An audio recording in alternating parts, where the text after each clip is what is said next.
In the summer of 2024, I started my first ever cut, which ended early in the winter of 2025. And during that cut, because it was my first ever one, I rigorously tracked my calories. I wanted nothing but perfection. So I made sure that I was in a perfect 3 to 500 deficit every day so that I wouldn't lose any muscle and minimize performance loss. This was my biggest priority because everybody that I was listening to in the fitness industry was telling me that this was the way to do it. And as a result, it took me 6 months to lose 35 pounds, which isn't bad. But looking back now with my new perspective on fat loss and that experience under my belt, I think 6 months was probably unnecessary and way longer than it needed to be. I think I could have done it in a much faster time frame. And in this video, I'm going to explain my new approach to fat loss this second time around, where I will not be tracking calories and getting the job done in a much more efficient manner.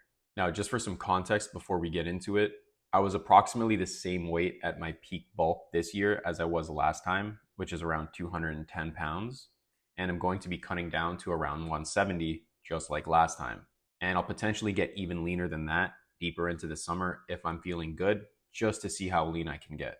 Because last time the cut ended around late January, and I just ended up bulking right away, not even enjoying the physique, which kind of was a mistake. However, I am kind of glad I did it because I do think I needed a bit more muscle to really look good that lean. So I'm happy with my choice. Also, just for a bit more context on the current diet, I did start exactly on February 1st with a 5-day fast. And now in mid-March, I'm already down to 184. So just over 25 pounds down in about 6 weeks, which is already way ahead of schedule. And I'll explain why I've done that in a moment.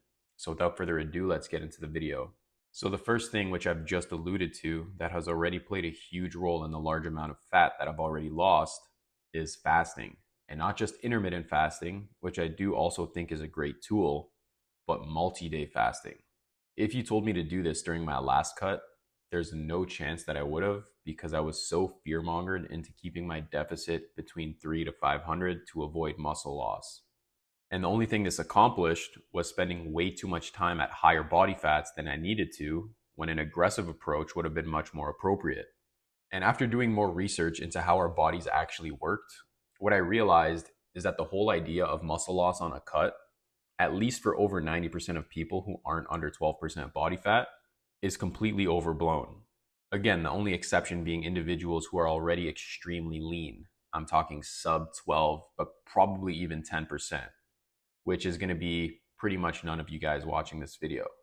So for the rest of us, and particularly me, who at the peak of my bulks is somewhere in the low 20% body fat range, and especially at a high body weight of over 200 pounds, that is so much body fat on my frame that I have access to for energy.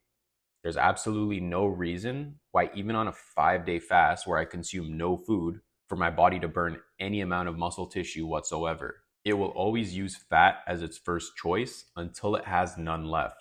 And in my case, that wouldn't be for a very long time. Now, not only is it easier for the body to oxidize fat for energy than it would be for protein, but it also gets way more energy per pound of fat. Each pound of fat is about 3,500 calories, and each pound of muscle is about 700 calories. And that was its purpose. The reason the body fat was stored in the first place was to be used as energy in the case that you were in a deficit from your external diet. So muscle loss, especially at higher body fats, is largely a myth. Unless you completely stop training and don't consume any protein for a very prolonged period of time, there's nothing to worry about. This is why whenever you first start a cut, which is going to be usually from peak bulk or just for someone who's overweight and wants to lose fat, if you have a significant amount of it, there's no reason to not be more aggressive with it because there's no downside. The only thing you're going to do is save a bunch of time. So my new perspective on fat loss now is start very aggressive early on and then gradually taper it in toward the end, at the time when you actually do have to be careful because you're limited on body fat, which again, I'll stress, is when you're very lean, which most people probably won't even be cutting that lean, which means you can just be aggressive for the whole diet. So if I had to compare to my last cut, I'd say I was probably somewhere around 12%, give or take, at my lowest. So even if I did another 6-month cut this time, instead of still being 17 to 20% at 190 pounds 3 months in because I'm trying to take it slow, which would be 20 pounds over the course of that 3 months. I could be way leaner, way faster, and then just take the last few months to get very, very lean. This way, I'm already still pretty lean and look good for the majority of that 6 months with no downside, which is already the case because I'm already down to 185, 184, and it's only been a month and a half. So this is how I plan on implementing it. My goal is to be about 170 by the end of May. And then gradually through the summer, I'll try to taper it off and lose a little bit more fat to get really lean. I started off with the 5-day fast at the beginning of February, which was quite easy because I had so much body fat. And from there, I decided that I was going to do a 3-day fast at the beginning of every month, which would net me somewhere between 2 to 3 pounds of pure fat loss, in addition to my diet strategy, which I'll be covering shortly. Now, when March 1st came around and it was time to do the next fast, I did try to push it to 5 days again. However, because I had lost 15 pounds in that first month, I noticed it was very interestingly more difficult because my body had way less fat reserves now. So I did notice the effects. I made it to day 3 quite easily, but on that 4th day, I just ran out of juice. So I decided to end it and made it a 4-day, which is still quite good and netted me around 3 to 4 pounds of fat loss. So basically a month's worth of traditional fat loss in 3 days. So from now on, I'm just going to stick to the plan, which is to do a 3-day fast at the beginning of each month because that was still relatively easy and I didn't have any negative side effects until day 4. Now, I do see it getting progressively more difficult as I get leaner, so I'll adjust as I proceed. But for now, that's the plan and I'm going to stick to it. Now, let's move on to the fun part, which is my diet strategy. So I've been eating a carnivore diet now for the past 6 weeks since the beginning of the diet. And honestly, I've been loving it so much that I think I'm going to continue eating this way even once I've completed the cut because I've enjoyed it so much. And one of the biggest reasons why I've been loving it so much is because I just feel so great not consuming carbs. I get pretty much 0 grams every day. I think there's 2 or 3, so a trace amount in the eggs I eat, but it's virtually 0. Comparing that to when I used to eat a mixed diet of a bunch of carbs and a bunch of fat, I'd always feel sluggish afterward. I just want to lie down, and it was extremely hard to focus on any task. Even though at the time I may not have realized it because I didn't have anything to compare to, but since cutting carbs out completely for the past 6 weeks and just eating meat and eggs, I've noticed a large difference. Now, when it comes to fat loss particularly, it's probably one of the best diets that you can do. And up till now, I've just been eating 2 meals a day. So skipping breakfast and then having 5 eggs at lunch, and then a pound of usually extra lean ground beef with 5 more eggs at dinner. But I've also experimented with fattier beef, just eating intuitively and not stuffing my face. Now, the really interesting thing is that the total daily calories on that is about 1,700 if I'm not mistaken. I know I said I'm not tracking my calories, which I'm not. I was just eating intuitively. However, I was just curious to see how many that it was, which is crazy to think how low it was considering how satiated I felt after it. At one point, I did try to go with even leaner meats like chicken and turkey just to push the limit, which did drop the total intake to about 14 to 1,500. But I noticed I was a lot hungrier after that, even though it was the same amount of total food in terms of weight, just because the fat intake dropped too low. When you aren't eating carbs, your main energy source is going to be fat. So if it's too low, then your body will still be craving more to meet its demands and you will become hungry. So that's when I started experimenting with the fattier beef because I noticed that hunger was almost non-existent after. There's even times where I wasn't even able to finish the dinner, which was the 5 eggs and beef, because the fatty beef made me so full so quick. So even though it's going to be more total calories than the lean turkey or the lean chicken, if I can't finish the dish, I'm going to be fuller faster and eat less. So it's kind of a little hack. So this carnivore approach combined with the fasting is the reason why I've been able to lose so much weight in the first 6 weeks of the cut. I do expect progress to slow down a bit now as my metabolic rate adjusts to the lower body weight, but I should be able to continue at a decent pace and still hit 170 pounds by the end of May. Now, I do just want to briefly touch on fasting a little bit more because I think it's underrated and should be utilized more as a fat loss approach. I just want to propose an alternative strategy if you're following the typical advice of losing 1 pound per week, because I do think it's unnecessarily slow and it could likely be more uncomfortable than just doing the fast straight up. Because what most people don't realize is that when you do a prolonged fast, it's really just the first day that's actually really difficult. I don't know what the mechanism is, but whenever you wake up on the second day and even the third and fourth day, if you have a lot of body fat, is that you're not really hungry on the second day. You don't really get any cravings. So you actually end up just cruising through the next few days relatively easy compared to the first day. I actually find it more pleasant than just slightly restricting myself to 300, 500 deficit for a prolonged period of time. I'd rather just get the fast over with and then eat at maintenance for a longer period of time.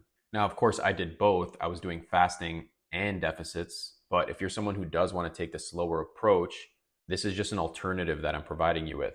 So instead of doing 1 pound a week with a 500 deficit for the whole month, you could just do a 3 to 4 day fast, which is going to take a pound off each day because your maintenance is probably somewhere around 3,500. And then this way you can just eat at maintenance for the rest of the month, having had the same amount of fat loss that you would have doing a 500 deficit for that month. So this is just an alternative approach to think about if you've never done it before, because I do think a lot more people would find it more pleasant to just do the 4 days, get it over with, not be that hungry during it, because like I said, on that second day, you do feel a lot better than just mildly restricting themselves every night and feeling hungry every single day. Not to mention, it's also a great tool if you ever have a cheat day, because when you're doing such a slow approach like the 500 deficit, it's very easy to actually ruin an entire week of progress on the weekend if you go out to eat and drink a lot of alcohol. It could often take a week or two just to get back on track. However, if you just do a multi-day fast after that cheat day, you've basically undone it and you can just get straight back to your normal diet after that, having reversed all the damage. Not to mention, if you do a fast before a cheat day, like let's say you know you're going to have a cheat day, if you do a 3-day fast before that, it's pretty much impossible to undo the work you did on that fast in that cheat day. You'd have to consume a ridiculous amount of calories to do that.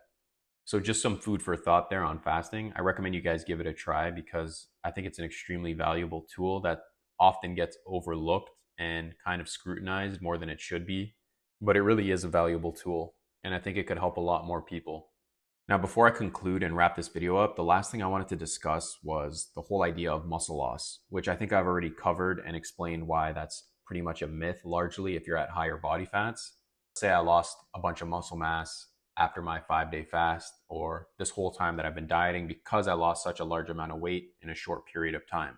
Which, by the way, I've hardly had any performance loss, and looking in the mirror, I don't really notice any muscle loss. So if I did lose any, it would be very marginal. And as I'm about to discuss, I would gain it right back at the end of the diet. Because I'm not a bodybuilder and I don't have to step on stage on the last day of my diet when I get to 170, I don't necessarily need to be concerned with preserving as much muscle mass as possible for the day that I hit that weight, because I'm not stepping on stage needing to portray the most amount of muscle mass as possible. I can simply rely on muscle memory, which is universally agreed upon in the fitness industry to be extremely effective at rebuilding lost muscle. So even if I did lose, say, 2 to 3 pounds, even 5 pounds of muscle because of the rapid cut, I would simply gain it back within another 2 to 3 months of training, which is interesting because let's say I have 40 total pounds to lose, which is probably pretty accurate. That's what I'm going to be losing throughout this cut. If I do it in 3 months versus 6 months, some people would argue, well, you did it in 3 months, so you lost muscle.